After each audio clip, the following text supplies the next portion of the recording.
Je vais te raconter une histoire personnelle où je me suis cassé le bras. Quand j'étais ado, je me suis fait une double fracture, dont une déplacée à l'avant-bras, et elle était très bien déplacée même. Le plus bluffant dans cette histoire, c'est que j'avais zéro douleur. J'allais super bien. Mon bras avait certes un peu gonflé.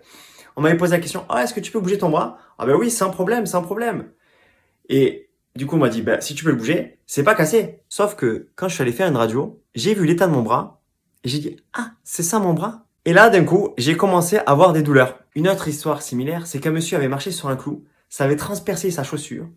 On n'arrivait pas à le calmer, une douleur atroce. Quand on arrive aux urgences, on lui coupe sa chaussure, on lui enlève sa chaussure, et on remarque que le clou avait pas passé, certes, la chaussure, mais était passé entre les orteils. Donc il n'y avait aucune blessure, alors qu'il avait terriblement mal. Attention, on ne peut pas résumer la douleur avec ce que j'ai dit précédemment. Par contre, le cerveau, il a la capacité d'augmenter ou de diminuer la douleur en fonction de où tu portes ton attention. Surtout quand toute ton attention est focalisée sur les hernies, l'arthrose et que tu te dis, ben, je vais avoir mal toute ma vie. La douleur n'est malheureusement pas corrélée avec la gravité de tes blessures. Autrement dit, tu peux avoir mal alors que tu n'es pas blessé et tu peux avoir zéro douleur avec une grave blessure. Ouais, je sais, c'est un peu dingue.